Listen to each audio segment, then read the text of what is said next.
វីដេអូនេះអាចនឹងប្លែកពីរដងព្រោះ topic ថ្ងៃនេះយើងនិយាយពីលុយ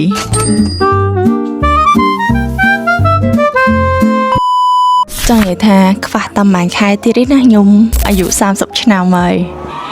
យេចង់មានរឿងច្រើនដែលធ្វើឲ្យការគិតរបស់ខ្ញុំផ្លាស់ប្ដូរឧទាហរណ៍រឿងមួយចឹងពីក្មេងខ្ញុំគិតថាលុយអត់សំខាន់ទេគេថាយើងធ្វើទៅអ្វីដែលយើងចូលចិត្តទៅអីណាអីណីប៉ុន្តែឥឡូវនេះខ្ញុំគិតថាលុយសំខាន់ហើយមានប៉ុន្មានចំណុចដែលខ្ញុំជឿថាលុយអាចទិញបានទី1សុវត្ថិភាពអ្នកនរគ្នាបើសិនជាយើងអមថាយើងខ្សត់យើងអត់សូវមានលុយយើងអត់សូវអីអាបរិបត្តិរស់នៅរបស់យើងអាម្ហូបអាហារដែលយើងញ៉ាំ1 2 3 4ហ្នឹងគឺវាអត់សូវមានសុវត្ថិភាពទេហើយខ្ញុំជឿថារបស់ថោកថ្លៃវាមានហេតុផលរបស់វាឥឡូវឧទាហរណ៍ដូចម្ហូបអាហារអញ្ចឹងដែលមានគុណភាពល្អឡានល្អផ្ទះល្អអញ្ចឹងផ្ទះដែលល្អផ្ទះដែលមានសុវត្ថិភាពខ្ពស់អីអញ្ចឹងដូចការចេញចូលគឺមានសន្តិសុខអីយាមកាមស្រួលបួលហើយអ្នកចិត្តខាងរបស់យើងល្អអារបស់ទាំងអស់ហ្នឹងគឺខ្ញុំឯណាខ្ញុំគិតខ្លួនឯងខ្ញុំគិតថាលុយទិញបានទី2ភាពស្តុកស្ដំវាអាចថាខ្ញុំនិយាយទៅវាមិនត្រូវទាំងអស់ទេវាគ្រាន់តែការគិតរបស់ខ្ញុំខ្លួនឯងផ្ទាល់អញ្ចឹងណាភាពស្តុកស្ដំសម្រាប់ខ្ញុំគឺបរិយាកាសរស់នៅបែបនេះផ្ទះស្អាតហើយយើងបើកភ្នែកមកគឺស្រស់ស្រាយយើងមានសួនដើរលេងហើយជុំវិញខ្លួនគឺធម្មជាតិវា clean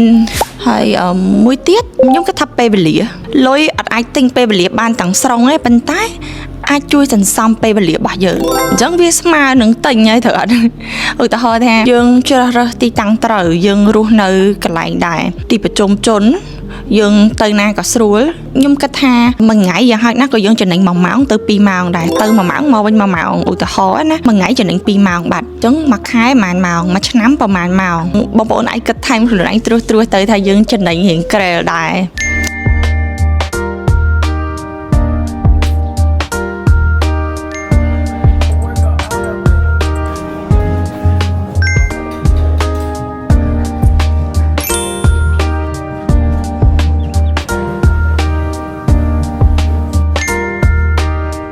កាលពីក្មេងខ្ញុំជាមនុស្សដែលអត់ចូលចិត្តនិយាយពីលុយទេអត់សោះហ្មងចង់ខ្លួនឯងពិបាកយ៉ាងណាក៏ដែរហាមាត់សុំឬខ្ចីណាគេដែរព្រោះខ្មាស់ដល់ហើយចាប់ដើមកុហកខ្លួនឯងថា